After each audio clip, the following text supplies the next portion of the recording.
July 10 దేవుని వాగ్దానం. నీకు విరోధంగా రూపింపబడిన ఏ ఆయుధమును వర్తిల్లదు. యెషయా గ్రంథం 54వ అధ్యాయం 17వ వచనం. మన ప్రభువైన యేసుక్రీస్తు నామములో మీ అందరికీ ఈ ఉదయం శుభములు తెలియజేస్తూ ఉన్నాను. ప్రియులారా, దేవుని మహాకృపలో మరొక నూతన దినం దేవాతి దేవుడు మనకి అనుగ్రహించి ఉన్నారు. అందును బట్టి దేవునికి నేను కృతజ్ఞతాస్తుతులు చెల్లిస్తూ ఉన్నాను. ప్రియ విశ్వాసులారా, క్షేమంగా ఉన్నారా? దేవుని ఉచితమైన కృప మనలను ఎల్లప్పుడూ ఆయనలో నడిపిస్తూ ఉంటుంది. ఆయన మనకిచ్చే వాగ్దానం మనలో ధైర్యాన్ని, నమ్మకాన్ని, ఆయన యందు ఉత్సాహాన్ని మనకి కలిగింపజేస్తూ ఉంటుంది. నిజమే, చాలా పర్యాయములు మనము మన చుట్టూ ఉన్న పరిస్థితులను బట్టి ఎంతో సతమతమవుతూ ఉంటాం. మనకి అనుకూలమైన పరిస్థితులు కాకుండా మన వ్యతిరేకమైనటువంటి పరిస్థితులు ఏర్పడినప్పుడు వాటిని చూసి చాలా కృంగిపోయే పరిస్థితి మనలో కలుగుతూ ఉంటుంది. ప్రియులారా, ఒక విషయం మాత్రం ప్రభు మనకి గొప్ప వాగ్దానం ఇస్తున్నాడు.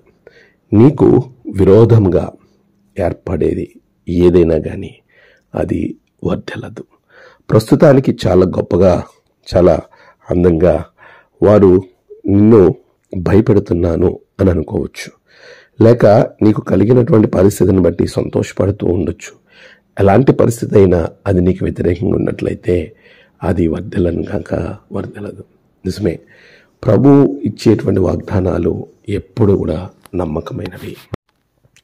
నీవు ఎప్పుడైతే దేవునితో కలిసి నీ ప్రయాణాన్ని కొనసాగిస్తావో, ఆయనలో నీవు కట్టుకుంటావో, నీవు ప్రభువుకి నమ్మకంగా నువ్వు జీవిస్తావో, నీకు వ్యతిరేకంగా రూపింపబడిన ఏ ఆయుధమైనా సరే అది వర్ధిల్లదు అని వాక్యము చాలా స్పష్టంగా మనతో మాట్లాడుతూ ఉంది. నిజమే, ప్రభువుకి వ్యతిరేకంగా ఏ ఆయుధము వర్ధిల్లదు. ఎందుకనంటే నీవు ప్రభు బిడ్డవు కనుక. అట్టి కృప ప్రభు మీకు అనుగ్రహించి నడిపించునుగాక. ఆమేన్. ప్రార్థన. పరిశుద్ధుడా, ప్రేమగల తండ్రి, నీ యొక్క బిడ్డల జీవితంలో గొప్ప కార్యాలు మీరు జరిగించండి. నేడు వారి ప్రయాణాలు, పనులు, తలపెట్టిన కార్యాల్లో గొప్ప జయము బిడ్డలకు దయచేయండి. నేడు జన్మదినము, వివాహదినము, ఆయా విశేష దినములు జరుపుకుంటున్న బిడ్డలను బహుగా దీవించండి. తమ ప్రియులను కోల్పోయిన వారి కుటుంబాలకు నెమ్మది, ఆదరణ దయచేసి నీ రక్షణతో బిడ్డల వారి కుటుంబాలను నింపమని క్రీస్తు పేరట అడిగి వేడుకొనుచున్నాం తండ్రి. ఆమేన్. తండ్రి, కుమార, పరిశుద్ధాత్మ త్రియేక దేవుని దీవెన మీకు తోడుగా ఉండి నడిపించునుగాక. ఆమేన్.